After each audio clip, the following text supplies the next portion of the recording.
बहुत पहले की बात है। कश्मीर की खूबसूरत घाटी में एक राजा राज करता था। राजा का महल झेलम नदी के किनारे था। एक दिन राजा की रानी महल के झरोखे से बाहर देख रही थी। उसने एक मछली बेचने वाली को देखा जो मछली से भरी टोकरी लेकर शहर बेचने के लिए जा रही थी। रानी ने मछली वाली को ऊपर बुलवाया।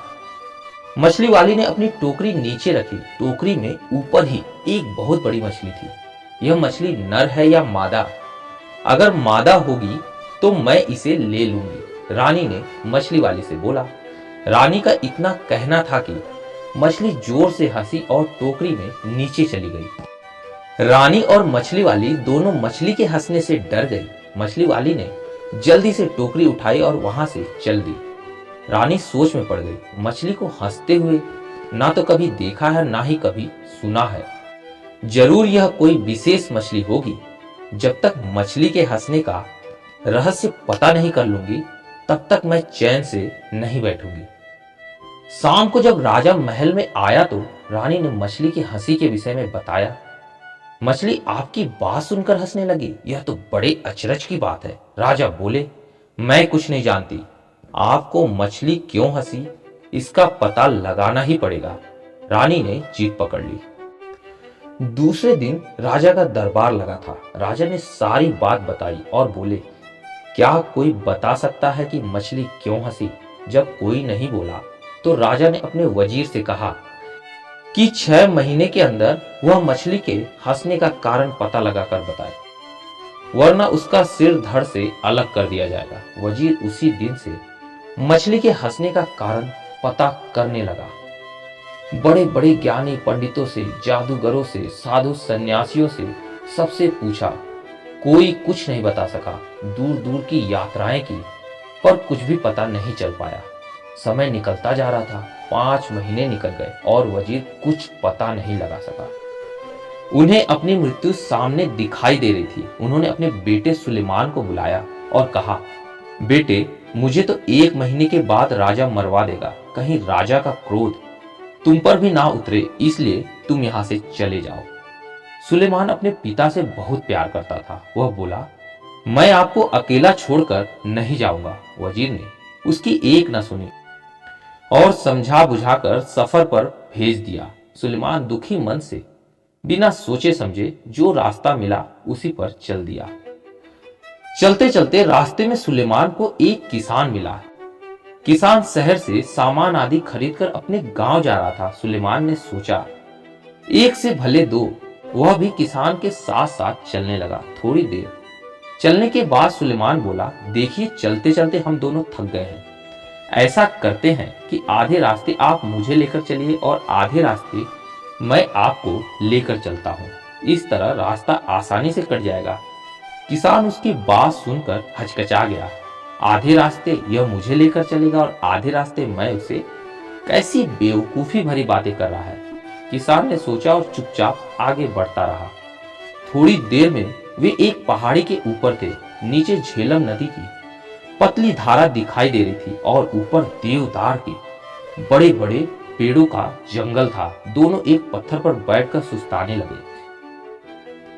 सुलेमान ने जेब से एक चाकू निकाला और किसान को देकर बोला, आप यह चाकू लीजिए और जंगल से 2 घोड़े लेकर आइए।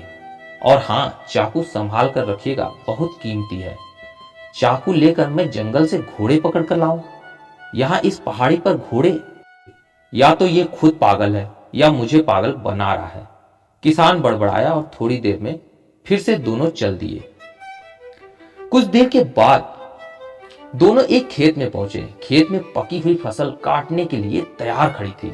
कितनी अच्छी फसल है। किसान फसल देखकर बोला, हाँ वो तो है, पर पता नहीं फसल खा ली गई है या बची है। सुलेमान ने जवाब दिया, खा ली गई है? क्या मतलब है तुम्हारा? देख रहे हो फसल अभी कटी ही नहीं है और तुम क्या कह रहे हो खा ली गई है? किसान गुस्से से बोला, मैंने तो यूं ही कह दिया, सुलेमान बोला। और वे फिर अपने सफर पर चल दिए। अब वे एक फूलों से भरी घाटी में पहुंचे। घाटी के एक और एक छोटी सी नदी बह रही थी। नदी के पार पहाड़ी थी जिस पर एक गांव दिखाई दे रहा था।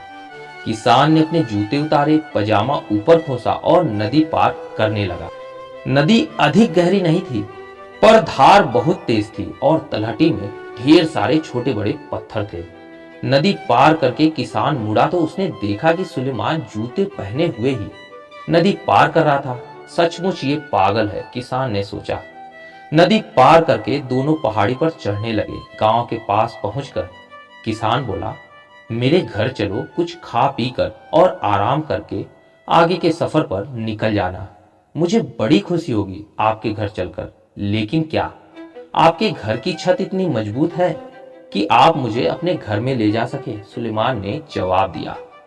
अब किसान अपने गुस्से पर काबू नहीं रख सका और बोला, मैंने तो शराफत के नाते अपने घर आने की दावत दी थी, नहीं आना है तो मत आओ, पर मेरा अपमान तो मत करो। इतना कहकर किसान अपने घर की तरफ चल दिया। किसान की एक बेटी थी जिसका नाम था गुलनार। वह बहुत ही समझदार और चतुर थी। जब उसने अपने पिता का गुस्से से तमतमाता हुआ चेहरा देखा तो बोली, अब्बू क्या बात है, किस पर इतना नाराज हो रहे हो? अरे एक लड़का है, रास्ते में मेरे साथ हो लिया था। रास्ते भर तो ऊट पटांग बातें ही करता रहा। अब मैंने शराफत के नाते घर आने की दावत दी। कहता है कि क्या मेरे घर की छत मजबूत है, जैसे वो आएगा तो उसके ऊपर छत गिर पड़ेगी। किसान बोला। अपने पिता की बात सुनकर गुलनार हंसने लगी। अरे अब्बू, छत कमजोर होने से उसका मतलब रहा होगा कि आपकी हैसियत ऐसी है कि आप उसकी खातिरदारी कर सकें। जरूर वो किसी अमीर घराने का होगा। किसान ने सोचा तो उसे गुलनार की बात ठीक लगी। अच्छा बेटी, तो जरा उसकी सभी बातों का मतलब बताओ जो रास्ते भर करता आया। और किसान ने रास्ते का सारा हाल उसे बताया। गुलनार थोड़ी देर सोचती रही, फिर बोली, अब्बू यह लड़का बहुत समझदार है और बुद्धिमान है। उसकी हर बात में एक मतलब छिपा है।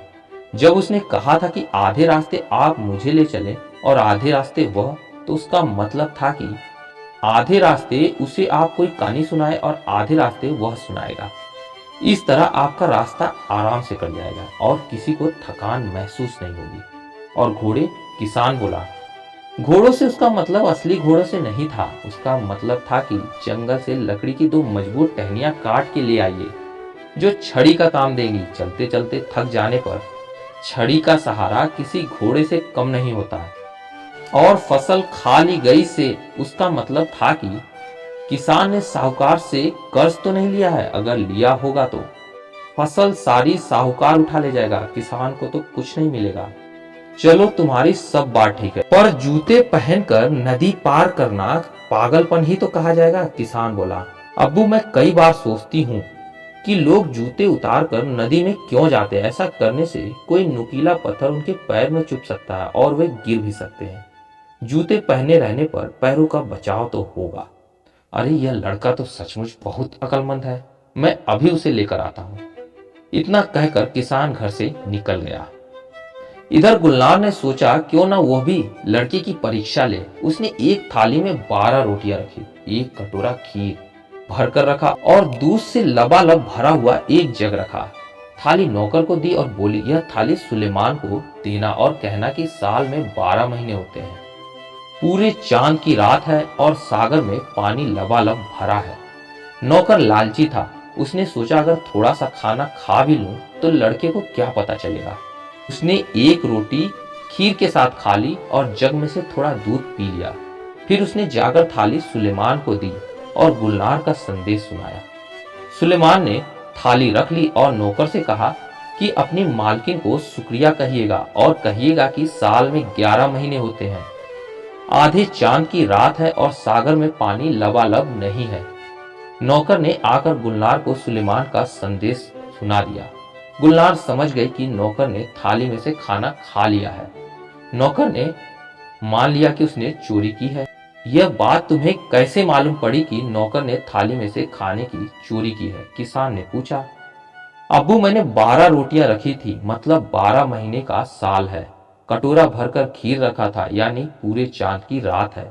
और सागर में लबालब पानी का मतलब जग दूध से पूरा भरा हुआ है। सुलेमान ने कहलवाया, साल में 11 महीने हैं, मतलब 11 रोटियां हैं। आधे चांद की रात है मतलब कटोरा आधा खाली है, और सागर में पानी कम है मतलब जग में दूध कम है। वाह, तुम दोनों का जवाब नहीं। किसान बोला। शाम को सुलेमान आया। खाना खत्म होने के बाद गुलनार ने सबको कावा दिया। कावा पीते पीते सुलेमान ने अपने पिता और मछली की हंसी के बारे में बताया और बोला, अगर जल्दी ही मछली के हंसने का रहस्य नहीं सुलझा तो मेरे अब्बू की जान चली जाएगी। क्या आप कुछ मदद कर सकती हैं? गुलनार चुप होकर थोड़ी देर सोचती रही। कुछ देर में उसके होठों पर मुस्कान आ गई। चलिए, मैं आपके साथ चलती हूँ। मछली के हंसने का रहस्य मैं राजा को बताऊंगी, वह बोली। सुलेमान गुलनार के साथ उसी वक्त अपने नगर की तरफ चल दिया। उसके पिता चिंता के मारे खाट से लग गए थे। सुलेमान को देखकर वो बोले, तुम क्यों आ गए? मैंने तुम्हें यहां आने के लिए मना किया था। अब्बू, आपकी चिंता खत्म हुई। गुलनार मछली की हंसी का रहस्य समझ गई है। आप हमारे साथ फौरन राजा के पास चलिए। क्यों वजीर? मछली क्यों हंसी, कुछ पता चला? राजा ने पूछा। हाँ महाराज, इसका उत्तर यह लड़की देगी, वजीर बोला।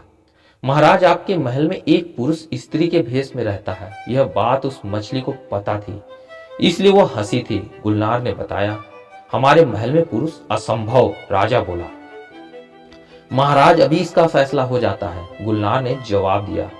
अब उसने एक बड़ा सा गड्ढा खुदवाया। फिर महल की सारी दासियों को उस गड्ढे को कूदकर पार करने के लिए कहा। कोई भी दासी उस गड्ढे को पार नहीं कर सकी, सिवाय उस दासी के जो असल में एक पुरुष था। वह एक चोर था और राजा के महल में चोरी करने के इरादे से रह रहा था। राजा ने उसे कारागार में डलवा दिया। राजा ने गुलनार को बहुत सारी धन दौलत इनाम में दी और उसकी बुद्धिमानी की सराहना की। थोड़े दिनों में सुलेमान और गुलनार का विवाह हो गया। तो दोस्तों, यह थी कहानी हंसने वाली मछली। उम्मीद है कहानी आप लोग को पसंद आई हो। पसंद आई हो तो लाइक और सब्सक्राइब जरूर कीजिएगा। मिलते हैं अगली कहानी में, तब तक के लिए धन्यवाद।